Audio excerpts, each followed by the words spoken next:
Terima kasih sudah klik video ini. Tolong subscribe dan nyalakan loncengnya, lalu simak sampai selesai biar tidak gagal paham. Menteri Keuangan Sri Mulyani baru saja mengungkapkan laporan yang cukup mengejutkan.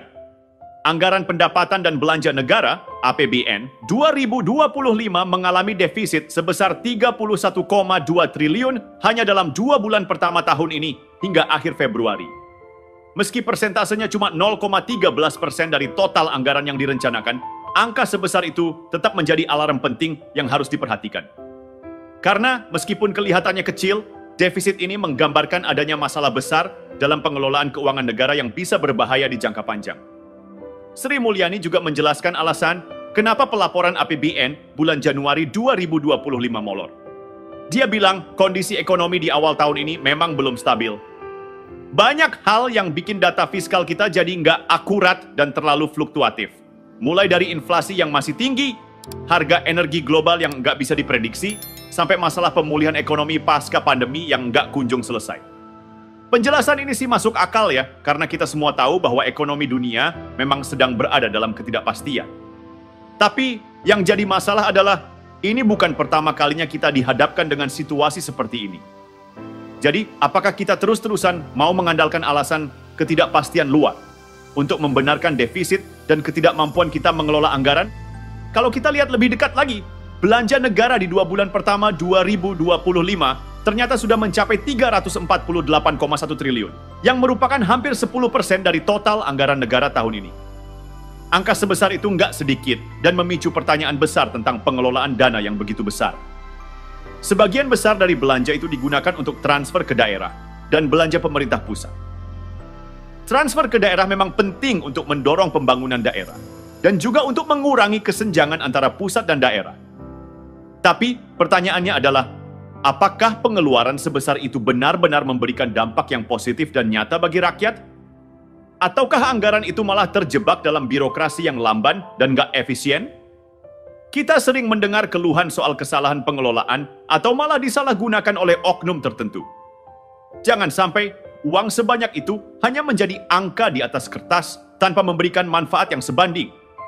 Sedangkan di sisi penerimaan negara, meskipun terlihat ada angka 316,9 triliun yang tercatat hingga Februari, itu baru sekitar 10% dari target pendapatan negara sepanjang tahun.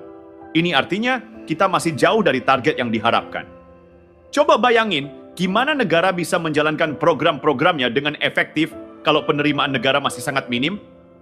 Kita tahu pajak adalah sumber utama pendapatan negara, tapi apakah kebijakan perpajakan kita sudah benar-benar mendorong tumbuhnya basis pajak yang lebih luas dan adil?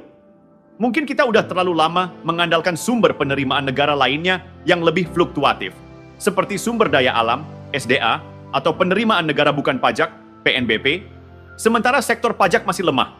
Apakah pemerintah sudah serius dalam memperbaiki kebocoran pajak, atau kita masih terjebak dalam sistem yang hanya menguntungkan segelintir orang dan perusahaan besar? Masalah ini tentu nggak bisa dianggap remeh. Keterlambatan dalam laporan, defisit yang terus membesar, dan rendahnya penerimaan negara adalah tanda-tanda adanya masalah mendalam dalam pengelolaan keuangan negara kita. Kalau ini terus dibiarkan, dampaknya bisa fatal. Defisit yang semakin lebar bisa berujung pada peningkatan utang negara yang nggak terkendali, yang ujung-ujungnya bakal menambah beban bagi generasi yang akan datang. Pada akhirnya, apa yang kita lihat saat ini bukan cuma sekadar angka-angka di atas kertas. Ini adalah gambaran nyata dari kondisi ekonomi kita yang penuh dengan ketidakseimbangan. Kalau pemerintah nggak segera mengambil langkah-langkah konkret untuk memperbaiki pengelolaan anggaran dan meningkatkan penerimaan negara, maka defisit yang terus-menerus ini bisa berisiko mengarah pada krisis fiskal yang jauh lebih besar. Disinilah pentingnya perencanaan yang lebih matang, pengelolaan yang lebih transparan, dan kebijakan yang benar-benar berpihak pada kepentingan rakyat, bukan cuma buat sekadar menutup lubang sementara.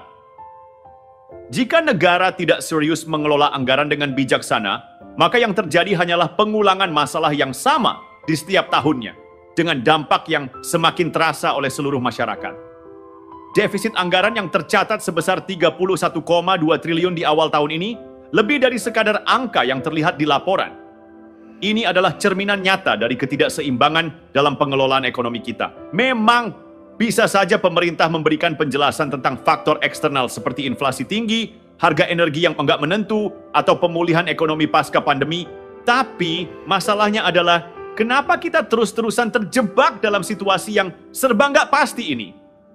Kenapa kita belum punya fondasi yang cukup kuat untuk menghadapinya? Pemerintah mungkin bisa beralasan soal fluktuasi ekonomi global atau kondisi yang jauh nggak stabil, tetapi apakah kita sudah cukup lama belajar untuk mengatasi masalah internal kita? Kita tahu bahwa negara ini sering bergantung pada faktor luar, mulai dari harga komoditas global, pinjaman luar negeri, hingga kebijakan internasional untuk menstabilkan perekonomian. Tapi masalah utama tetap ada di dalam negeri. Pengelolaan sumber daya yang kurang efisien, pajak yang belum adil, dan kebijakan yang sering kali lebih berpihak pada kepentingan segelintir orang. Mari kita lihat belanja negara yang sudah membengkak hingga 348,1 triliun dalam 2 bulan pertama tahun ini. Ini adalah angka yang sangat besar. Sebagian besar dari jumlah ini, sekitar 211,5 triliun rupiah, digunakan untuk belanja pemerintah pusat dan sekitar 136,6 triliun rupiah untuk transfer ke daerah. Transfer ke daerah memang penting untuk mendukung pembangunan yang lebih merata, tapi apakah anggaran segitu sudah cukup untuk mengurangi ketimpangan yang semakin tajam antara daerah satu dan lainnya? Apakah program-program yang ada benar-benar berdampak langsung pada kesejahteraan rakyat, atau hanya jadi angka-angka besar yang tenggelam dalam birokrasi dan korupsi? Kita sering mendengar cerita tentang dana yang dikucurkan untuk daerah-daerah yang justru nggak sampai ke tujuan yang seharusnya. Jangan sampai belanja negara yang besar ini malah cuma jadi ajang pemborosan. Di tengah laporan defisit anggaran yang bikin heboh ini, muncul isu yang semakin kuat. Apakah Sri Mulyani akan di-reshuffle dari jabatan Menteri Keuangan? Spekulasi mengenai kemungkinan reshuffle ini nggak cuma beredar di kalangan wartawan atau pengamat politik, tapi mulai jadi perbincangan hangat di masyarakat. Banyak yang bilang bahwa defisit APBN yang cukup besar di 2 bulan pertama, 2025, bisa jadi alasan pemerintah untuk mengganti Sri Mulyani. Namun, apakah ganti menteri beneran bakal nyelesain masalah besar yang ada di sistem keuangan kita? Dengar-dengar, Sri Mulyani itu terkenal sebagai sosok yang sangat hati-hati dan cermat dalam mengeluarkan pernyataan di media. Dia nggak sembarangan ngomong, apalagi tentang masalah keuangan negara yang rumit. Makanya, ketika dia ditanya soal rumor reshuffle ini, yang keluar cuma senyuman, tanpa komentar lebih lanjut. Sikap diamnya itu malah bikin spekulasi makin berkembang.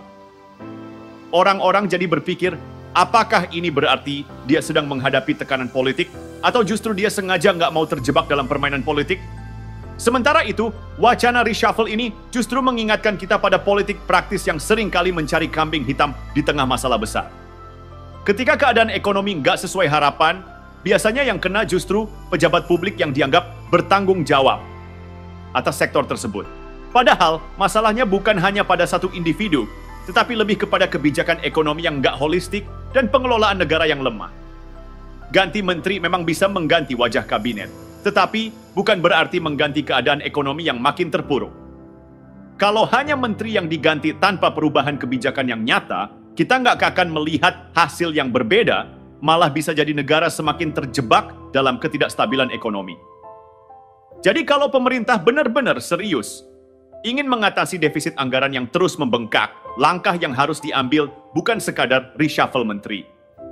Pemerintah harus berani melihat masalah ini dengan lebih jernih dan terfokus pada kebijakan yang berkelanjutan dan memperbaiki struktur ekonomi negara. Ganti wajah menteri hanya untuk menenangkan publik atau menciptakan ilusi perubahan itu nggak akan cukup. Yang dibutuhkan adalah perombakan besar-besaran dalam cara kita mengelola anggaran negara, memperbaiki kebijakan pajak, dan meningkatkan efisiensi belanja negara. Lebih jauh lagi, reshuffle ini bisa jadi juga merupakan bagian dari permainan politik yang lebih besar. Ketika kondisi ekonomi mulai menurun, seringkali ada tekanan politik dari luar untuk mengubah siapa yang memimpin sektor tertentu. Seringkali, keputusan seperti ini lebih didorong oleh kepentingan politik daripada kebutuhan untuk menyelesaikan masalah ekonomi secara nyata. Pada akhirnya, keputusan untuk mengganti Sri Mulyani atau tidak bukanlah yang paling penting. Yang lebih penting adalah bagaimana pemerintah bisa berani untuk mengubah kebijakan dan pendekatan terhadap masalah fiskal yang lebih mendalam.